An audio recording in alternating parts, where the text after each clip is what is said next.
네, 제21대 대통령 선거가 여드레 앞으로 다가온 가운데 후보자들은 다시 수도권 민심 공략에 집중합니다. 민주당 이재명, 국민의힘 김문수 후보 모두 경기도를 도는데요. 이 후보는 대학생 간담회를 하고 김 후보는 평택 삼성전자를 찾아갑니다. 국회 연결해서 알아보겠습니다. 강민경 기자. 네, 국회에 나와 있습니다. 네, 각 당 일정부터 정리해 주시죠. 우선 민주당 이재명 후보는 자신의 정치적 기반으로 꼽히는 경기도를 다시 찾습니다. 이번에 남부 지역을 주로 흐르는데 수원시와 용인시에 이어 남양주시 등을 돌며 지지를 호소할 계획입니다. 오전에는 아주대학교에서 대학생 간담회도 진행하는데요. 캠퍼스에 가는 건 대선 출마 선언 뒤 처음입니다. 2030 표심을 집중 공략하는 개혁신당 이준석 후보를 겨냥한 맞불행보란 해석이 나옵니다. 국민의힘 김문수 후보 역시 정치적 성장 토대인 경기도에서 맞불 유세를 진행합니다. 다만 그에 앞서 충남 천안에서 지역 균형 발전을 핵심으로 하는 공약을 발표합니다. 김 후보는 경기 안성과 평택을 훑는데요. 오후에는 반도체 공장이 있는 삼성전자 평택 캠퍼스를 찾아갑니다. 이어 경기 오산과 용인 등을 돌며 수도권 표심 잡기에 집중할 예정입니다. 개혁신당 이준석 후보 오늘은 현장 유세를 쉽니다. 대신 한국방송기자클럽 초청 토론회에 참석하는데 국민의힘의 단일화 요구에 거부 입장을 재확인할 걸로 보입니다.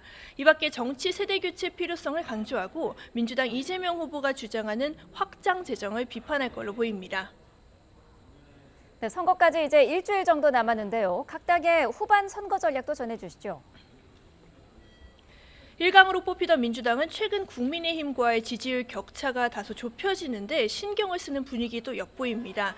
내부적으로는 중도층의 지지율 누수 형상이 감지된다고 판단하며 다시 한번 외연 확장에 고삐를 쥐는 모습입니다. 어제 이재명 후보가 대선 출마 선언 이후 첫 기자간담회를 열고 불황 해소를 당선 시 최일선 과제로 공약한 것도 이와 무관하지 않다는 해석이 나옵니다.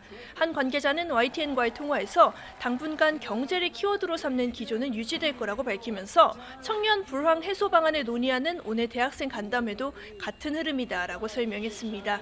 이와 함께 이번 선거의 본질은 윤석열 정부 심판론이다라는 주장을 재차 띄우며 경쟁자들의 네거티브 공세로 쏠리는 시선을 차단하는 데도 주력할 걸로 보입니다.